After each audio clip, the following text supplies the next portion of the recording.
Olá, boa noite. Inscrições para o Enem 2019 começaram nesta segunda-feira. Corte de verba do Ministério da Educação pode impedir o fechamento do ano acadêmico na UFO. Quais são os impactos da medida provisória da liberdade econômica anunciada pelo governo federal? Esses são alguns destaques desta edição. O Jornal da UFO começa agora.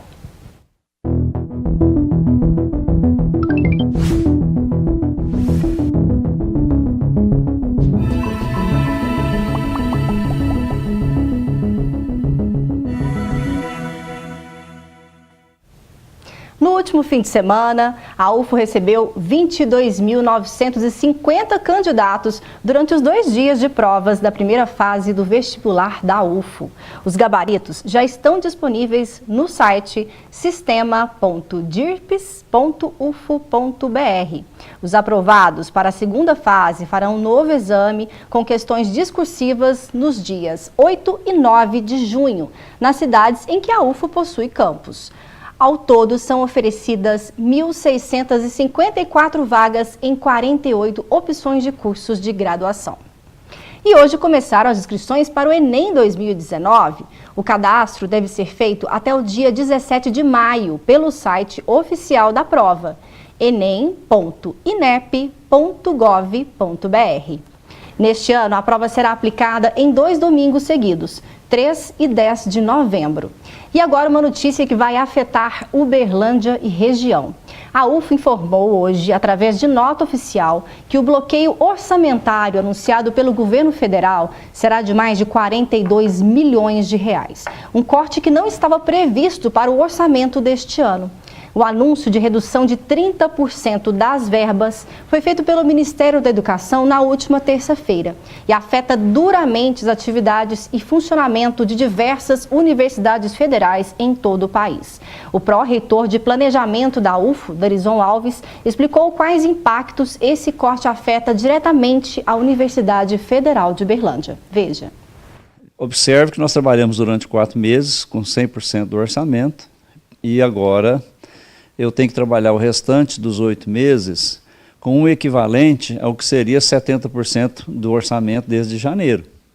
Significa que eu tenho que trabalhar agora com um orçamento de 55% do que eu trabalharia se as condições estivessem normais no orçamento que foi aprovado, né, pelo Congresso Nacional.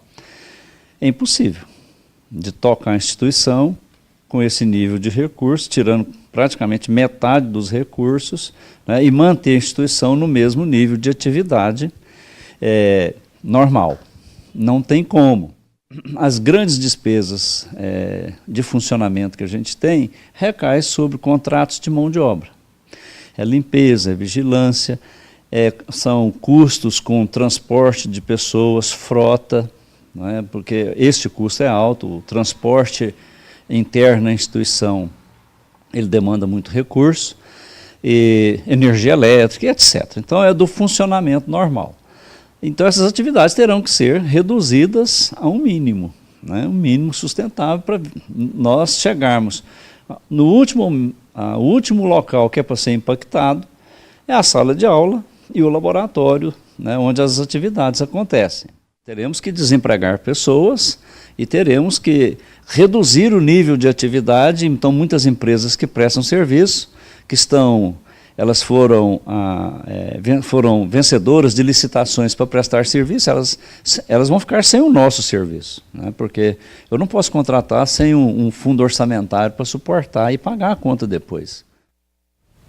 E nesta quarta-feira, a administração da UFO vai participar de uma reunião em Brasília, juntamente com a Associação Nacional dos Dirigentes das Instituições de Ensino Superior, a ANDIFES, para que haja uma reconsideração dessa medida por parte do MEC. Eu tomei conhecimento agora à tarde que o reitor já está com uma viagem agendada, reuniões ao longo da quarta-feira, pela manhã e à tarde, em Brasília. E há um movimento dos reitores das 63 universidades no sentido de tentar uma conversa com o MEC para apresentar a situação, né? Aparentemente, o que foi feito, a nova administração do MEC não tem conhecimento do funcionamento das universidades, né, e simplesmente chegou e cortou.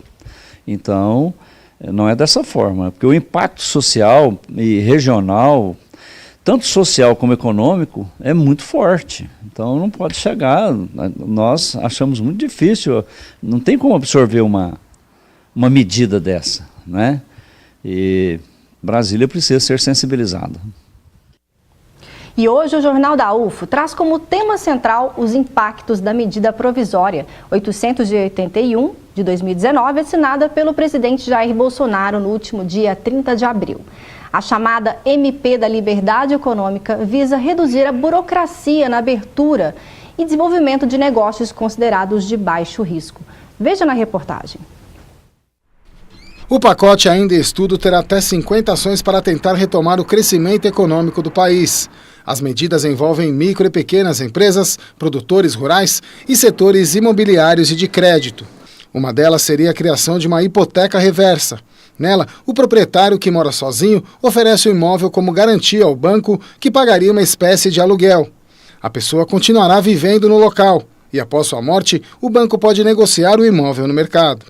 A MP retira a necessidade de alvará para atividades de baixo risco, como sapataria e costura.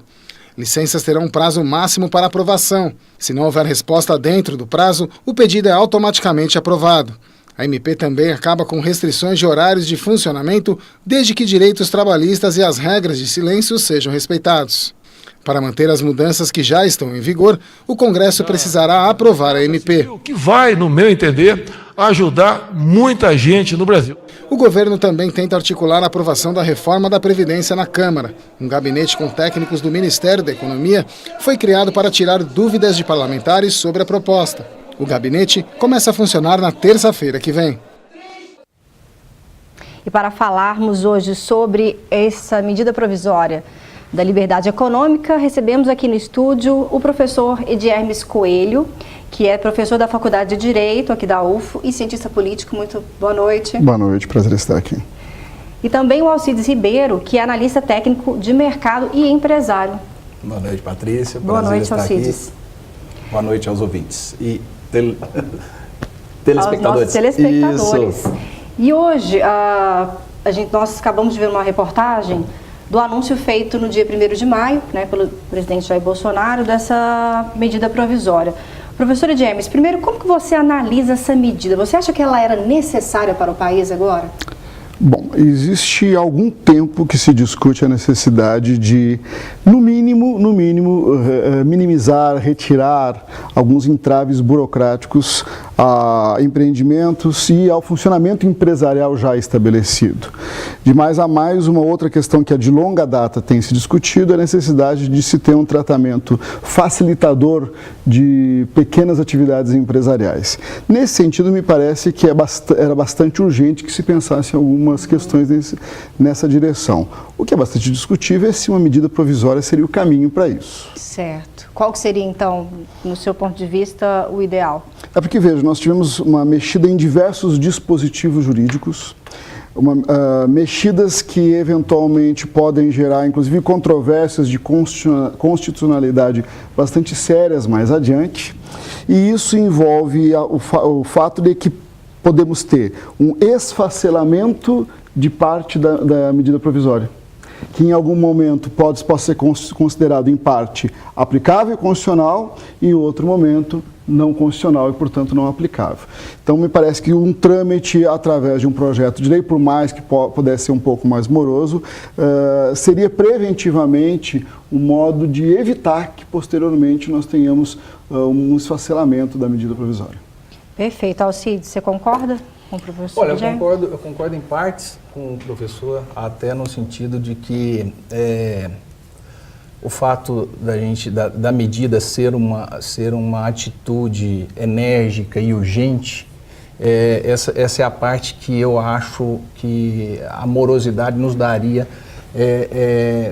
perderíamos mais tempo. Não é? O calor das eleições, eu acho que o presidente Bolsonaro, essa medida, ela veio de encontro com as promessas políticas dele. Eu concordo com o professor que se a gente não tiver elas, vamos dizer, aprovadas pelo Congresso, a gente pode ter uma regressão, né? Isso não é bom, Mas eu concordo com as medidas do presidente no sentido da urgência e da necessidade. Acho até que se isso já houvesse sido debatido antes, a gente não estaria aí até com o corte que nós vamos ter aqui na UFO de 30%. A economia já poderia ter reagido. Por falar em reação da economia, a questão da burocratização. Essa medida provisória pretende desburocratizar diversos setores. Como que o professor vê essa questão? O Brasil tem essa cultura mesmo de burocratização? Podemos dizer que somos um país extremamente burocrático? Acredito que em todos os setores. Nós tivemos nos últimos 10 a 15 anos alguns avanços nesse sentido, especialmente com alguns caminhos de digitalizações, que foram, no entanto, com uma visão sistemática, muito tímidos.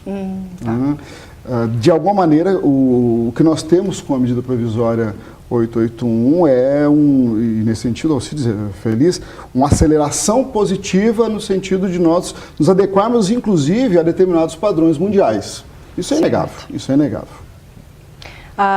Alguns processos, principalmente, como foi citado na matéria, empreendimentos que não gerem risco à segurança, não é? Isso. Gostaria de... Vamos elencar, então, aqui e mostrar, então, nesse sentido, assim, quais serão os segmentos que serão, primeiramente, mais impactados, né, a curto prazo? Eu acho que as benesses dessa medida, elas vão afetar diretamente uma parte muito grande, porque é a parte que não envolve risco da sociedade.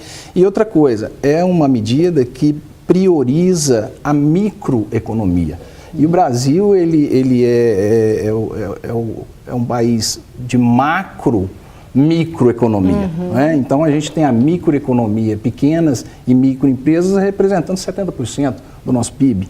Né? Então, assim, o favorecimento dos microempreendedores, lógico que o risco, ninguém vai abrir uma loja de fogos de artifício, uma fábrica de fogos de artifício, mas um costureiro, um sapateiro, como a reportagem nos mostrou, que não influenciam o pipoqueiro ali na praça, que precisa sustentar seus filhos, né? E hoje não dá conta de ir com um carrinho de pipoca para lá, porque a vigilância sanitária não libera o alvará, fica anos ali, meses, né? Então eu acho que isso beneficia a população, a maior parte da população. Nesse sentido, só para registro, me parece que é um dado bem significativo. Nós tendemos a ter uma série de pessoas saindo da informalidade. Isso. Pessoas que hoje têm atividade empreendedora no plano da informalidade e com essas facilitações, que já de alguma maneira é uma demanda de longa data, insisto, acabam tendo a oportunidade de sair da informalidade. Isso é bastante significativo. Nesse sentido, então, são os pontos positivos já imediatos. Sim, né? Em tese, sim. Muito bom. Voltamos a falar sobre esse assunto. Agora veja como fica o tempo em Uberlândia e região nesta terça-feira.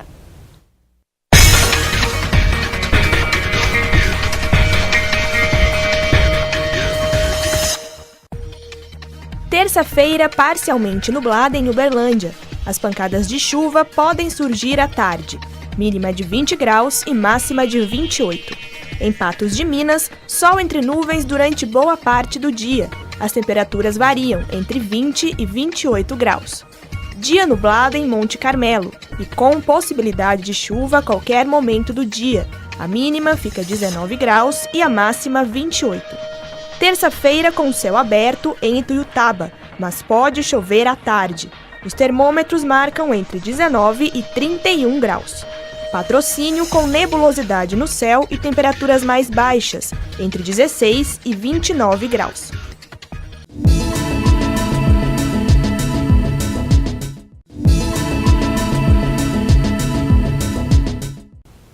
Estamos de volta e o assunto hoje é a medida provisória da liberdade econômica.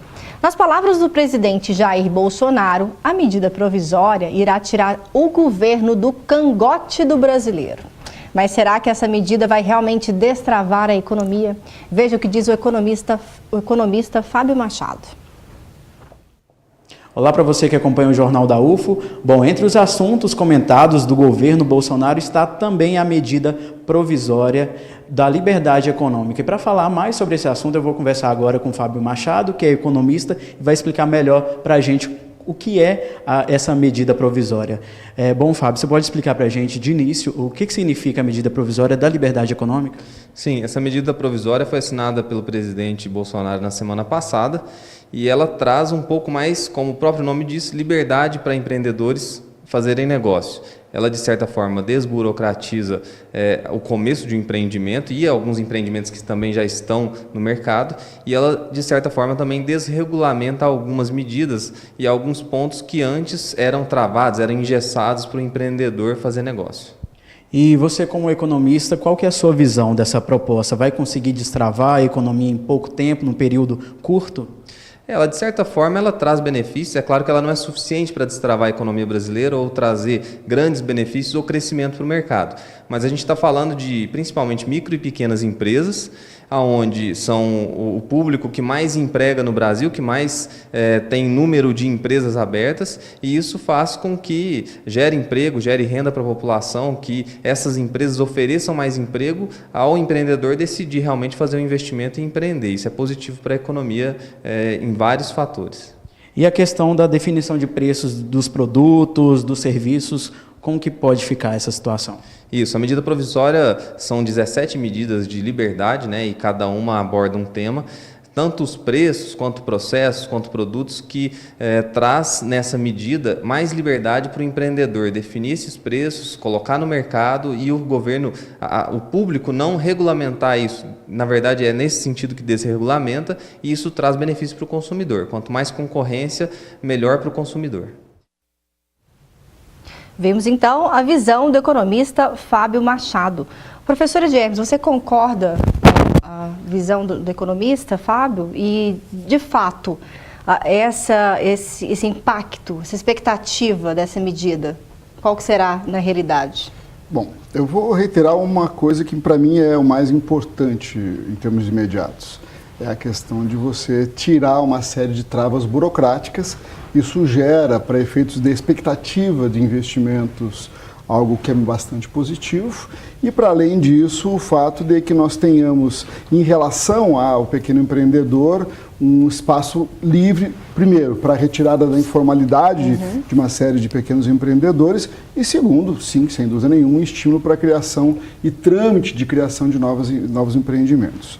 No entanto, daí a nós dizermos que a economia será destravada por essas medidas, me parece um franco exagero. São medidas importantes como sinalização de uma ideia de um projeto de destravamento da economia, de um projeto de novos fluxos econômicos, que, no entanto, dependem de questões aí de macroeconomia, questões que envolvem grandes aspectos referentes à oferta e demanda, que envolvem questões dos financiamentos públicos e privados para investimento, que acabam interferindo enquanto que efetivamente o empreendimento sairá do mero projeto pessoal para uma atividade real que interfira em empregabilidade, que interfira em condições de fluxo de mercado e, por consequência, possa fazer com que a economia entre num fluxo positivo a médio prazo. A curto prazo, me parece que nós não teremos uma impactação tão significativa assim. Alcides, e como que você vê a questão do governo dizer que não vai interferir na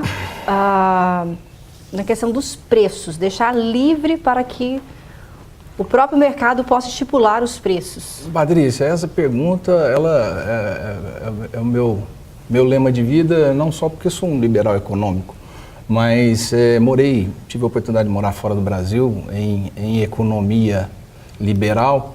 E eu acho o seguinte, o seu posicionamento de preço, ele vai impactar e a população vai mandar o seu sucesso ou o seu fracasso. Então, se eu tenho uma pizza que custa R$300 na minha pizzaria e na outra é 20, né, vai depender muito se o cliente em si vai querer pagar meu preço. Né? Então, assim, eu acho que isso faz a economia girar no sentido de que dá a opção tanto para o empresário exercer o seu preço, quanto ao cliente de escolher qual vai frequentar. Não é? Então, assim, eu acho isso importante e acho que liberdade ela tem que ser em todos os sentidos. Eu acho que essa medida do Bolsonaro, até o professor Edi Hermes falou oportunamente, não deve impactar, mas é o primeiro passo.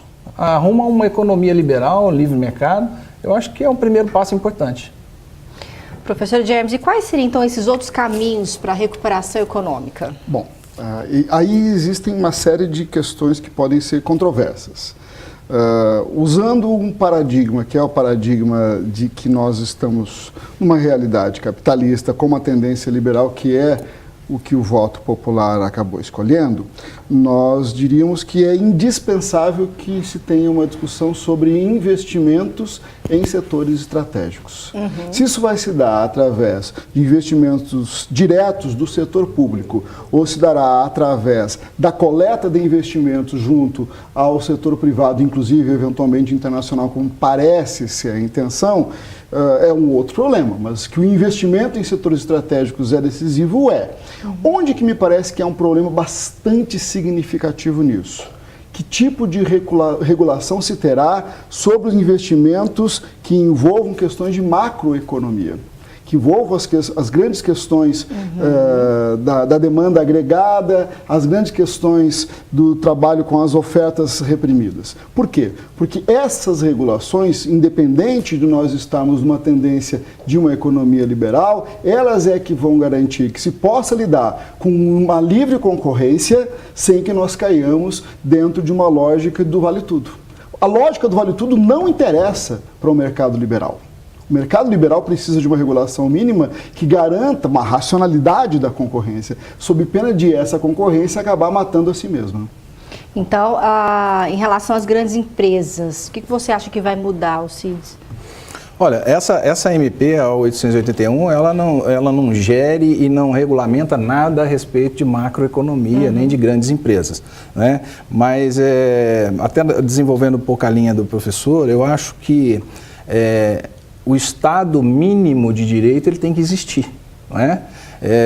Agora, a gente, enquanto liberal, a gente quer a diminuição do Estado e que o Estado não passe pelo que a UF está passando agora, né? O Estado tem que garantir, sim, o que é de base da Constituição, garantir a sua população, né? O Estado, na minha pessoa, enquanto liberal, acho que o Estado não tem que ser empresário, o Estado tem que gerar... o Estado não gera lucro, né? Eu acho que o Estado administra o dinheiro do povo, o Estado não tem dinheiro, né? Então eu acho que o Estado ele tem que ser exímio administrador do dinheiro do povo, dinheiro da população. Ele tem que ter respeito ao erário público e tem que gerir bem o que não está acontecendo no sentido da educação, saúde e segurança, né, que são competências e estão predispostas na Constituição brasileira. Concorda com a visão do Alcides e gostaria de aproveitar e ainda fazer outra pergunta. Você acredita que essa medida provisória vai ser aprovada pelo Congresso? Bom, vou começar pelo primeiro questionamento. Veja, me parece que o Alcides tocou num ponto muito importante. Independente de se ter uma perspectiva mais estatizante, um capitalismo mais estatizante ou capitalismo mais liberal, e vamos conversar muito claramente, ninguém hoje discute fora do capitalismo. É só conversa de redes sociais, isso, né? Nós estávamos falando sobre isso antes, inclusive, de entrarmos no ar. Existem 3 pilares que são essenciais para um bom funcionamento de um país capitalista. Que o Estado cuide bem de saúde, de educação e de segurança. Isso é chave, me parece. Aí não interessa se nós estejamos, insisto, lidando com uma perspectiva capitalista mais estatizante ou mais liberal, esses 3 pilares são essenciais.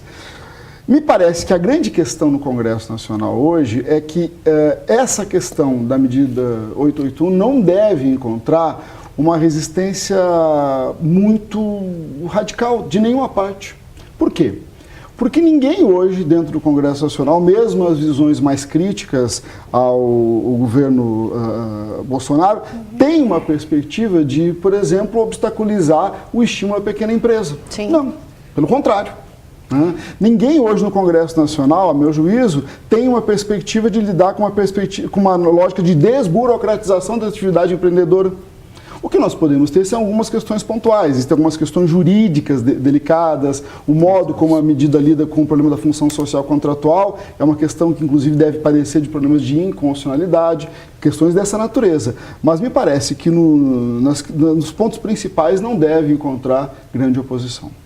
Quer dizer, então, que deve haver um consenso aí no Congresso com relação a Eu não essa ousaria medida. dizer tanto, mas me Não parece que consenso, será né? menos polêmico do Menos que, por polêmico. exemplo, Do que o projeto da Previdência. Ó, com certeza, né? Eu que também acredito. Bom, agora é hora de você ficar por dentro dos eventos que acontecem aqui na UFO. Aproveitem as dicas.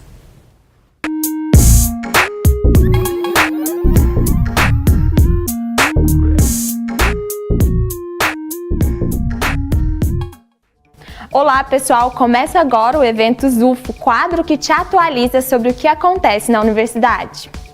A 9ª edição do Simpósio Internacional O Estado e as Políticas Educacionais no Tempo Presente vai debater sobre a educação na Constituição Federal 30 anos depois, avanços, impasses e desafios para a área. A abertura do evento está marcada para 7 horas da noite, na quarta-feira. Para mais informações, acesse o site Eventos UFO. Nesta quinta, o Hospital de Clínicas da UFO promove palestras com o tema A Importância de Lavar as Mãos. O evento tem como objetivo alertar os participantes sobre os riscos de infecções relacionadas à assistência à saúde. Além disso, vão ser exibidos trabalhos científicos na área. Todas as atividades são gratuitas e acontecem no Bloco 8C, no campus Umuarama. A Associação dos Reumáticos de Uberlândia e região realiza nesta sexta-feira um workshop de como viver e conviver com lúpus. O evento é de graça e vai ser realizado no auditório do Bloco 3C, no campus Santa Mônica. Para participar, é só fazer inscrição pelos números que aparecem na tela. Na próxima semana tem mais eventos UFO. Até lá!